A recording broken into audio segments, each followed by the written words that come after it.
Buenas noches, amigues de Academia Geopolítica. Hoy día voy a tratar un, un aspecto de la geopolítica que evidentemente no ha sido tratado por absolutamente nadie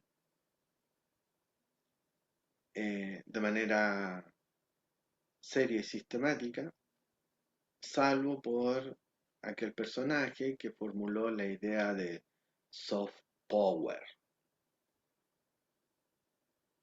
y que se quedó ahí,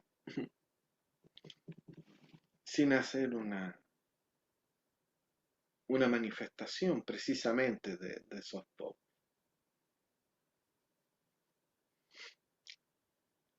El texto que pueden ver y que voy a proceder a leer eh, se llama Manifiesto El Sur.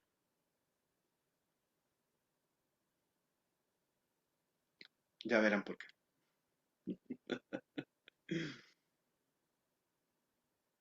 Meditación de las artes bellas. Epígrafe. Para Ibrahim Traoré. Oh capitán, mi capitán, por ti ondean todas las banderas. Walt Whitman. Si lo recuerdan, está en aquella película memorable, La Sociedad de los Poetas Muertos, que mi padre me llevó a ver siendo un adolescente.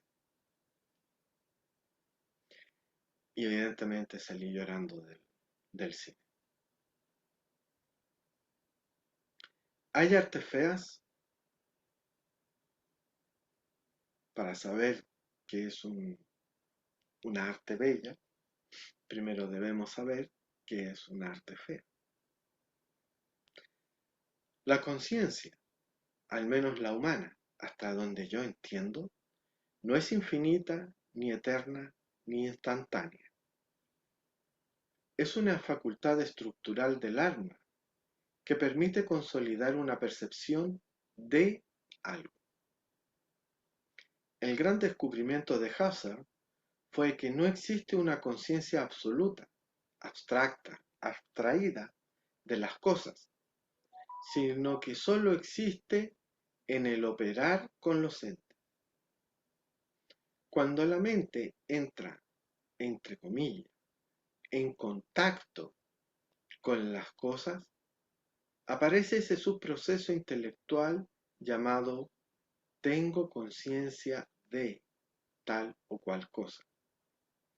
Nunca de la totalidad. Somos finitos, estrechamente limitados. Nuestras facultades mentales no son la excepción. Al decir soy consciente, de manera tácita se está declarando he agarrado una cosa con mis manos y mi mente y después de observarla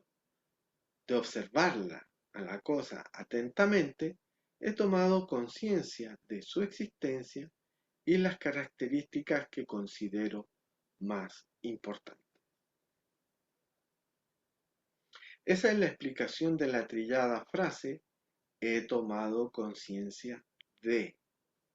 Siempre es un proceso de toma de una imagen mental con la cual operar en la realidad, ese entramado complejo de procesos y estructuras, ese matrimonio mal avenido por la conveniencia, el matrimonio de los procesos y las estructuras, entre el amor y el mismo matrimonio. Esta imagen mental es más bien un plano que una fotografía.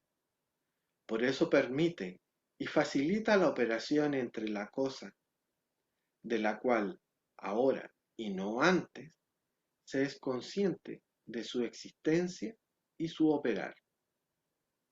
Como es un proceso, la toma de posesión de varias cosas permite la toma de posesión de una parcela de eso que llamamos realidad. porque ya tenemos un plano esquemático de cómo opera, es decir, de cómo es, de cómo funciona. Entonces, ¿por qué y para qué existen pinturas y fotografías? Su operación es sobre las emociones, no en la construcción de edificios o vuelos espaciales. ¿Por qué insisto en el verbo operar?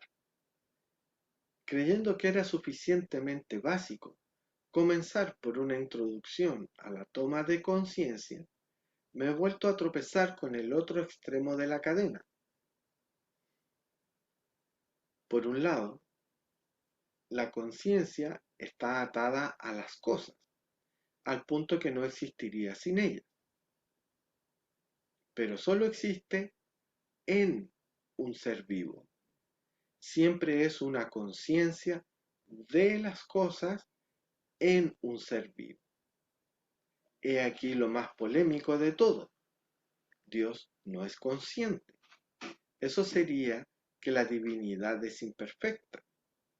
Para su facultad perfecta habría que inventar otra palabra, pero ese no es el propósito de este ensayo. Como dije, vivir es una operación constante. El universo no descansa en su acelerada expansión. Ergo, nada en su interior está en reposo. Como decían los antiguos pensadores, estamos arrojados a la existencia como una bala disparada por nuestros padres. Nuestra trayectoria balística está determinada en el momento del disparo. ¿Por qué? Porque ese momento es único.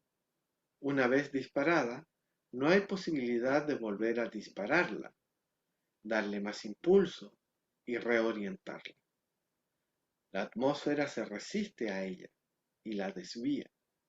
La gravedad la tira abajo a cada segundo, hasta que cae, es decir, muere. ¿Qué podría malir Sal? El planeta gira, alejando el objetivo al cual querías llegar. Por honor intelectual. ¿Existe honor entre esos ladrones? Toda esta analogía de la vida humana como una trayectoria balística se la leí a Ortega y Gasset. Maldito viejo de mierda. Quizás a quién se la robó. Ya que no cita sus escritos, me he topado de bruces con ideas que habían sido dichas por otros, antes que él, y el viejo se las apropió descaradamente, haciéndolas pasar por suyas. Anécdota personal. Otra polémica. Esto me pasó con José Argüelles el año 2006. Lo hizo en tiempo real, mientras daba una charla en el Valle del Elqui. El tipo podía leer las mentes y me robó varias ideas, especialmente mi hipótesis de la eyección de masa coronal como disparadora del famoso arco circumpolar del que tanto hablaba.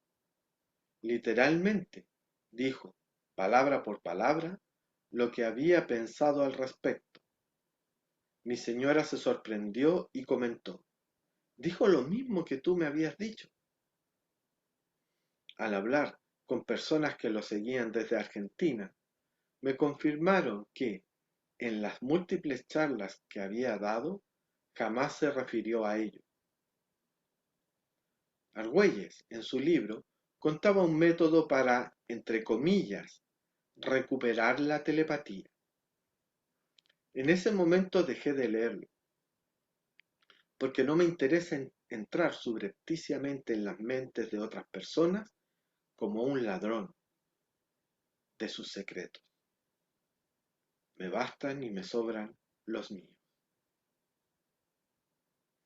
He ahí la decepción que causan los ladrones de ideas, como Harari, el melito posmoderno. Que nadie se haya atrevido a decir que es un sofista, solo habla mal de los intelectuales. Se merece un Oreshnik. Si mi estilo de escritura te parece extemporáneo, tanto por enfoque como redacción, es porque cuando me levanto polémico, cargo el modo Ortega y Gasset de reírse de sus estúpidos opositores. La escritura es otra arte marcial. Matas o mueres. Estamos en un mundo dominador / patriarcal. Lo de operar lo he sacado de Maturana, que no paraba de ocupar ese verbo para explicar el modo de ser de los seres vivos. Me tenía chato. Operar no es cualquier modo de ser, no es cualquier hacer. Es uno específico, ad hoc, a la cosa que tienes al frente, a la circunstancia que te rodea, te alimenta y te asfixia. Es lo que los biólogos sistémicos denominan las condiciones de existencia. La existencia nuestra y de las cosas está totalmente condicionada a la existencia de ciertas realidades previas. El neologismo es mío, dado que Maturana era un fuerte crítico a la noción de realidad. Para tomar conciencia de ello, basta con instalar el parche llamado cambio climático y la polémica maniquea en torno a él. La cosa es re simple y sencilla. Hace miles de millones de años, miles de billones de seres vivos murieron, y los procesos geológicos tectónicos planetarios los enterraron bien abajo. Eso sacó de circulación billones de toneladas de carbono de la atmósfera. En la educación básica me enseñaron los ciclos de la materia. Los del agua, el carbono y el nitrógeno son los paradigmáticos. La Tierra enterró esos trillones de toneladas precisamente para enfriarse y permitir unas condiciones de existencia de animales que tuviesen tiempo libre para ponerse a pensar y sentir cosas que no tuviesen relación directa con el comer y el cagar, es decir, nosotros. Pero he aquí que esa especie por la que tantas molestias se tomó la Tierra en crear las condiciones propicias para que comiesen y cagasen, se le ocurre la peregrina idea de excavar y traer de vuelta a la circulación, notes el concepto, de vuelta a la circulación esos trillones de toneladas de carbono. Ya que esa pseudociencia llamada economía está tan de moda, soy experto en crecimiento, con dinero y sin dinero. Para más INRI, ese fenómeno de explotación del petróleo es el ejemplo paradigmático de la inflación. No es casualidad que ambas inflaciones sean las dos caras del mismo proceso autodestructivo del sistema dominador, como lo denomina Riane Eisler, mi ínclita amiga.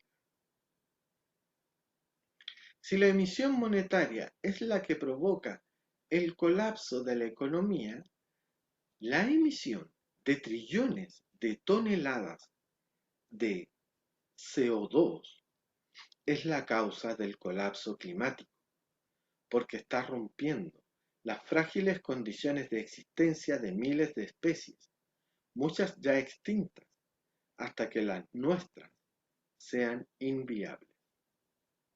Lo que tanto trabajo costó enterrar a la tierra, que no lo desentierre el hombre.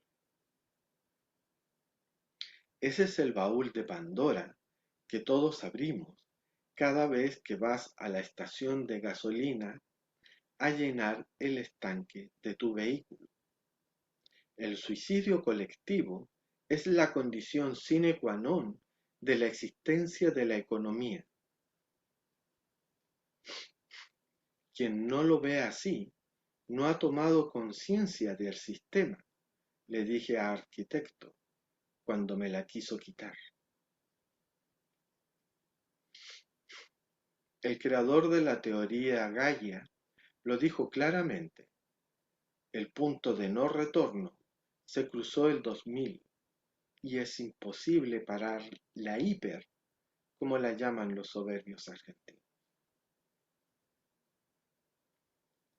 En síntesis, estamos condenados a ver desaparecer la civilización y no has tomado conciencia de ello. Civilización viene de civitas, ciudad en latín.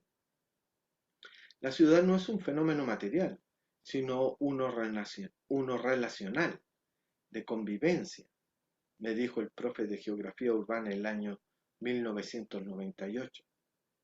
Es un específico modo de convivencia que no se da en otro tipo de circunstancias o entornos físicos. El ejemplo que se viene a mi mente es el del coral. Todos ven la construcción calcárea, pero olvidan que esa construcción arquitectónica urbanística la realizan microorganismos que mueren cuando la temperatura del mar asciende a los 20 grados.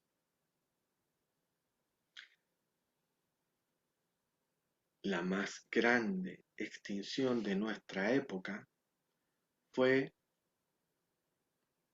la extinción de la gran barrera de coral de Australia, y no los pude llorar ni hacer duelo por ello. Esa extinción, entre paréntesis, genocidio, si percibimos que nosotros la causamos, fue omitida por todas las cadenas noticiosas. Cuando lo supe, fue con años de retraso, gracias a un video en YouTube de alguien que decía que el coral entre Malasia y Filipinas también estaba desapareciendo, y eso impactaría directamente en la alimentación de 200 millones de seres humanos, que comían los peces que vivían en y de los microorganismos sustentadores del coral. Si la migración de sirios, pensé en ese momento, país con 20 millones de habitantes, casi colapsa Europa, que es corresponsable de la debacle de Siria, imagina la migración de 200 millones de hambrientos porque la inflación del carbono los dejó sin peces. Bueno, como habitante de Valparaíso, puedo decir que acá, donde no hay coral, ni la temperatura del mar ha subido a los 20 grados debido a la beneficiosa y bondadosa y divina corriente de Humboldt que viene directamente de la Antártida con aguas muy frías que están cargadas con mucho oxígeno, aún así no tenemos pescados para toda la población y están cada día más caros y cada día más pequeños porque los pescan siendo aún jóvenes. Fin de la digresión.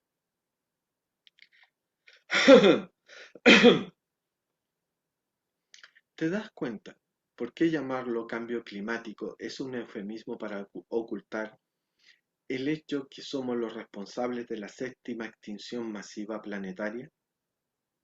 No sé si el primero que lo dijo fue el viejo Pepe, pero es al primero al que se lo leí. El ser humano es el ser paradójico. He aquí la demostración operativa. La humanidad es, al mismo tiempo, los dinosaurios y el cometa que los extinguió. Esa es la razón por la cual hablé del suicidio colectivo como la condición existencial de la economía dominadora. Eso concluí al ver la película Pasado Mañana de Emmerich. ¿Por qué un ensayo que pretendía ser estético derivó en ecológico económico?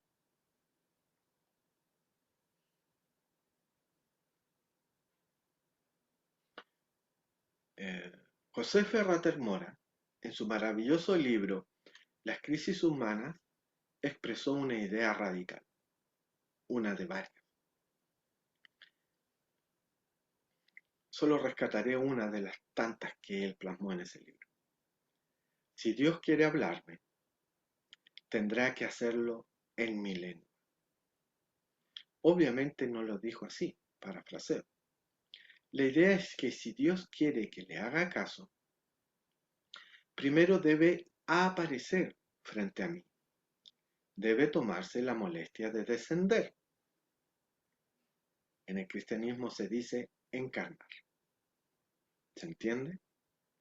De ahí aporta varias cosas acerca de la aparición del cristianismo que son demasiado aclaratorias, imprescindibles para entender. Lean ese libro. Como una vez oí a Berto Maturana, no es la llave quien tiene el poder, es la cerradura. Ella solo se abre con una, la llave adecuada. Todas las otras llaves fracasan en el conato de abrirla. Es decir, no es culpa de Milei, sino de quienes lo eligieron presidente y lo sostienen en la cima de la pirámide. Una cerradura violada se abre con cualquier cosa. En ese momento comprendí una verdad universal. El poder no radica en el sí. Solo los que pueden, es decir, solo aquellos que tienen poder, pueden decir no.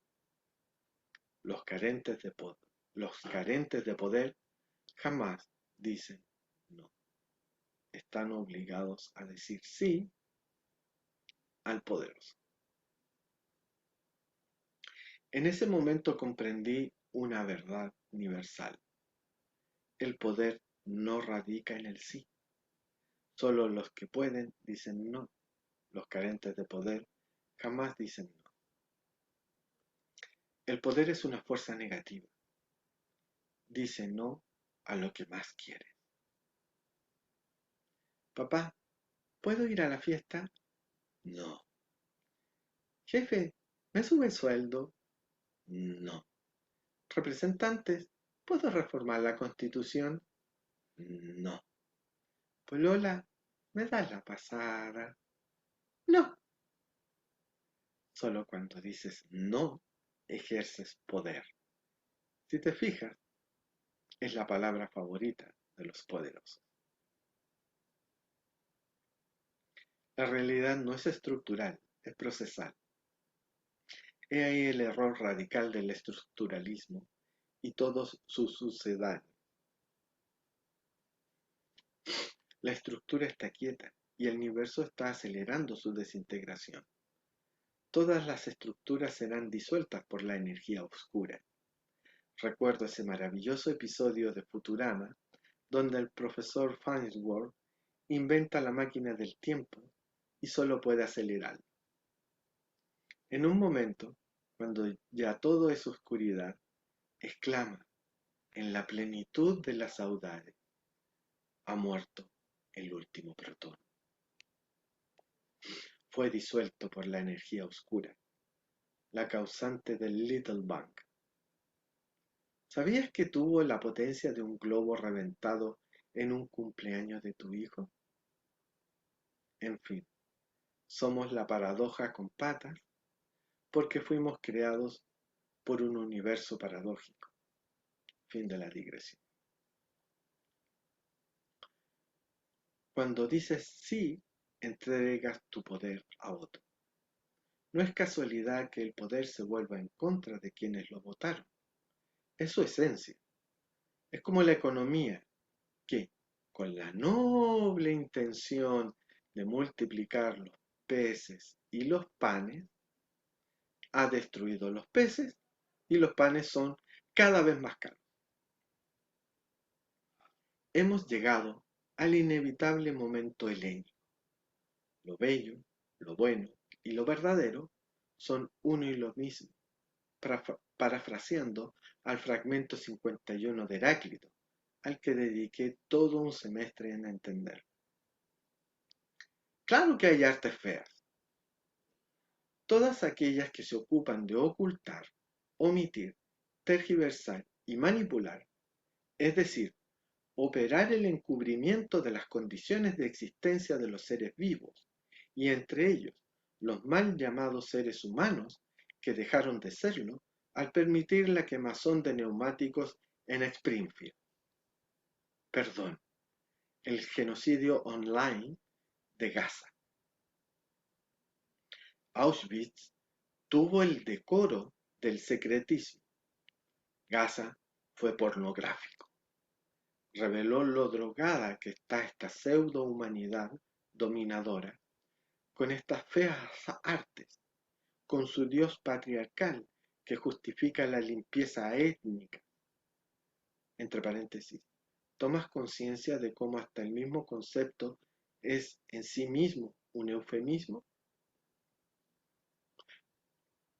Limpieza étnica con la promesa de un paraíso terrenal, bien entre comillas. Las palabras son las pinzas con las que tomas los restos sanguinolentos de la realidad para evitar el asco de ver manchadas tus pulcras manos con sus entrañas expuestas pornográficamente al aire. ¿Por qué un ensayo estético derivó en uno ético? Porque nadie ha oído las palabras como yo. Esa es la razón por la cual me aman y a ti no. La mujer ama a quien la oye atentamente. La estética es ética o no es bella. ¿Cómo chucha nadie tomó conciencia de ello antes de que yo naciese? Eso descalifica a todos los pseudo filósofos anteriores a mí. Podría decir que la verdadera filosofía nació conmigo y morirá conmigo. Ese es el karma de vivir al sur, canción de Charly García. Jamás te tomarán en serio los del norte si no eres capaz de decirles, no viejo, lo que ustedes hacen no es ético. ¿Cuál es el propósito existencial de la Bienal de Artes Bellas de ¿Va al paraíso? Decir un gran no al norte y convertirse en faro de navegación para toda la humanidad. No por nada, en su afiche original, aparece un barco. Como alguien que ha cruzado 2 veces el océano Atlántico, en barco, puedo afirmar que sin artes no hay navegación posible. La literatura, el cine y la música me mantuvieron vivo esos 3 meses. De otra manera, habría saltado por la borda ante el hastío existencial de ver solo mar. Nada es más perjudicial para la existencia humana que la pérdida de los puntos de referencia. El año del 5º centenario comprendí de una manera visceral esta verdad universal. No hay vida sin puntos referenciales. Volviendo a la Alibaba de las ideas, el viejo Pepe Gasset. Crisis histórica es como un hombre que no sabe dónde ir porque no sabe dónde está parado ni cuáles son los puntos cardinales. Es decir, está perdido. Irá de un lado a otro sin llegar a ninguna parte, porque después de recorrer en una dirección y no ver cerca un lugar donde vivir, irá en la dirección contraria. Después de votar por Fernández, Argentina votó por Milei y votará por Kicillof. En Chile, Bachelet, Piñera, Bachelet, Piñera. ¿Quedó claro? La Bienal de Artes Bellas de Valparaíso debe constituirse como ese cuarto punto cardinal que orienta a toda la humanidad, llamado Sur. He aquí lo polémico. China y Rusia también son norte. Mi tío gritó antes que los disparos pararan su corazón en Mendoza. Muero por la libertad de América. Para que me entiendan, debo usar imágenes mentales populares. Este ensayo es el gesto de Leónidas de la película 300, cuando dice, «Esto es Esparta». Yo estoy diciendo, esto es el sur, y todos los poderes se pueden ir al norte. Ustedes ya saben a qué se refiere ese eufemismo de el norte. Si Valparaíso no se constituye como las Atenas del sur, en el sentido de faro cultural civilizacional, no tiene razón de ser. Así de simple y sencillo. Esa es la razón por la cual he nacido aquí. Llamadme el Tábano de Valparaíso. Mi muerte será el fin de la civilización occidental. Soy su último filósofo. Postdata 1. Mi parentesco con José Miguel de la Carrera y Verdugo es que desciendo de los Verdugo que se emparentaron con esos Carrera. Por eso lo llamo mi tío. Al igual que él, soy el más inteligente, pero al que nadie le hizo caso. Postdata 2. Soy tataranieto de Temístocles Caviedes. Lo más gracioso de esto es que lo supe por el diario que él dirigió, El Mercurio de Santiago. Era imposible sentirme más feliz y contento de descender de él. Un pelusa, un patipelado, que llegó del campo a la ciudad. Aprendió a leer y escribir siendo canillita de El Mercurio de Valparaíso. Cuando supo escribir, se metió a reportero. Después se fue a la famosa Guerra del Salitre. Y allí escribió el texto de los textos, El combate naval de Iquique. Ese texto inflamó las ganas de venganza. El resto es historia. Lo gracioso fue que él no lo presenció, sino que recolectó los testimonios de quienes sí lo presenciaron. Su relato es tan completo que resultó ser la base que ocupan todos los historiadores para estudiar dicho combate, precisamente por ese distanciamiento. En estricto rigor, él inició su carrera como editor general en la redacción de ese texto, dado que sus informantes eran los verdaderos reporteros. De haberlo sabido antes, me habrían mirado con respeto a los profesores de historia donde estudié. Pero eso no es lo que Pero eso no es lo que más me emocionó de su biografía. Fue lo que pasó después. Llamándose Temístocles, es decir, como el estrategos que ganó la Segunda Guerra Médica, al tomar conciencia que el muro de madera que le había dicho la pitonisa en Delfos era la marina, mi ancestro se atrevió a criticar ácidamente al todopoderoso generalísimo Baquedano por la desastrosa toma de Tacna.